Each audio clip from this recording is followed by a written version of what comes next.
Hi friends, ನಿಮಗೆ ನಾ Simmi designer. ನಿಮಗೆ ಒಂದು ವಿಷಯ ಹೇಳೋದಿತ್ತು, ಅದ್ರ ಸಲುವಾಗಿ ರೆಕಾರ್ಡಿಂಗ್ ಮಾಡ್ತಾಯಿದ್ದೇನೆ. ನನ್ನ ಬುಟಿಕ್ನಲ್ಲಿ ಒಂದು ಕಸ್ಟಮರ್ ಬಂದರು. ಅವಳು 12,000 ರೂಪಾಯಿ ಸಾಡಿ ತೊಗೊಂಡ್ರು ಅಂತ. ಅದು ಪೈಠಾಣಿ ಸಾಡಿ. ಜರ ಮಹಾರಾಷ್ಟ್ರನಾಗ ಪುಣಾದಾಗ ಜಾಸ್ತಿ ಪೈಠಾಣಿ ನಡೀತಾವೆ ಸಾಡಿ. ಅದಕ್ಕೋಸ್ಕರ ಅವರು 12,000 ರೂಪಾಯಿ ಸಾಡಿ ತೊಗೊಂಡ್ರು. ಅಲ್ಲೇ ಊರಿನಲ್ಲಿ ಒಬ್ಬಾಕಿ ಮನೆಯಲ್ಲಿ ಯಾರು ಹೊಲಿತಾಯಿದ್ರು, ಯಾರು ಟೇಲರ್ ಕಡೆ ಆಕಿ ಹೊಲಿಸ್ಕೊಂಡ್ರು ಬ್ಲೌಸ. ಆಕಿನ ಸಾಡಿ ಕಾಪರ್ ಕಲರ್ ಇದೆ ಅಂತ ಅದಕ್ಕೆ ಅವರು ಲೇಸ್ ಅಂತ ಅಟ್ಯಾಚ್ ಮಾಡಿದ್ದಾರೆ ಗೋಲ್ಡನ್ ಕಲರ್. ನೋಡಿಲಿ, ಗೋಲ್ಡನ್ ಮತ್ತು ಕಾಪರ್ ಎಷ್ಟು ಡಿಫ್ರೆನ್ಸ್ ಐತಿ.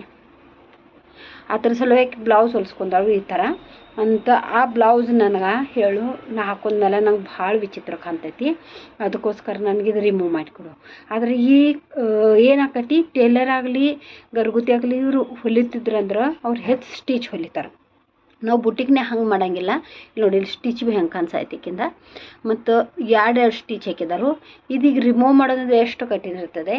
ಅದಕ್ಕೋಸ್ಕರ ನೀವು ಎಷ್ಟು ಸಾಡಿ ಇನ್ವೆಸ್ಟ್ ಮಾಡಿರಲ್ಲ, ಅಥವಾ 1% ಇಲ್ಲ 1.5% ನೀವು ನುಸ್ತಾ ಬ್ಲೌಸ್ ಸಲುವಾಗಿ ಇನ್ವೆಸ್ಟ್ ಮಾಡಿರಿ. ಚಲೋ ಅಂತ ಬ್ಲೌಸ್ ಹೊಲಿಸ್ಕೊರಿ, ಚಲೋ ಫಿನಿಶಿಂಗ್ ಇರಲಿ.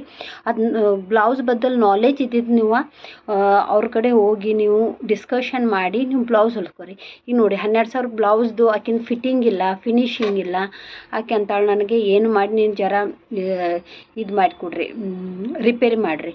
ಈಗ ನಾವು ಇದಕ್ಕೇನು ಮಾಡೋಕ್ಕೆ ಬರೋಂಗಿಲ್ಲ. ಈಗ ನಾವು ಇದು ಲೇಸ್ ರಿಮೂವ್ ಮಾಡ್ಬೋದು, ಆದರೆ ನೇಕ್ನಲ್ಲಿ ಇದ್ದಿದ್ದು ನಾವು ರಿಮೂವ್ ಮಾಡೋಕ್ಕೆ ಬರೋಂಗಿಲ್ಲ. ಎಷ್ಟು ಸ್ಟಿಚ್ ಹಾಕಿದ್ದಾರೆ ಅವರು ನೋಡಿ. ಮತ್ತು ಒಳಗಿನ ನೋಡಿ ಎಷ್ಟು ಫಿನಿಶಿಂಗೇ ಇಲ್ಲ, ಎದಕ್ಕೂ ಫಿನಿಶಿಂಗ್ ಇಲ್ಲ. ನೋಡಿಲಿ, ಇದಕ್ಕೆಲ್ಲ ಹೆಂಗಿದೆ, ಓಪನ್ ಇದೆ. ಇಷ್ಟು ನೀವು ರೊಕ್ಕ ಕೊಡ್ತೀರಿ, ರೊಕ್ಕ ಕೊಟ್ಟು ಸಾಡಿದ್ದು ಬ್ಲೌಸ್ ನೀವು ಖರಾಬ್ ಮಾಡ್ಕೋಬೇಡ. ಅದಕ್ಕಾಗಿ ಯಾರ ಕಡೆ ಹೆಚ್ಚು ನಾಲೆಜ್ ಐತೆ ಅವ್ರ ಕಡೆ ಹೋಗಿ ನೀವು ಬ್ಲೌಸ್ ಹೊಲಿಸ್ಕೊರಿ. ಜರ ರೊಕ್ಕ ಹೆಚ್ಚು ಹೋದ್ರೆ ನಡಿತೈತಿ, ಆದ್ರೆ ಫಿಟ್ಟಿಂಗ ಚಂದ ಇತ್ತಂದ್ರೆ ಬ್ಲೌಸ್ದ ಲುಕ್ ಬರ್ತೈತಿ. ಇದೆಲ್ಲ ನಿಮ್ಗೆ ಶೇರ್ ಇತ್ತಂದ್ರೆ ನನ್ನ ಚಾನಲ್ ಸಬ್ಸ್ಕ್ರೈಬ್ ಮಾಡಿ, ಕಮೆಂಟ್ ಮಾಡಿ ಆ್ಯಂಡ್ ಶೇರ್ ಮಾಡಿ. Thank you.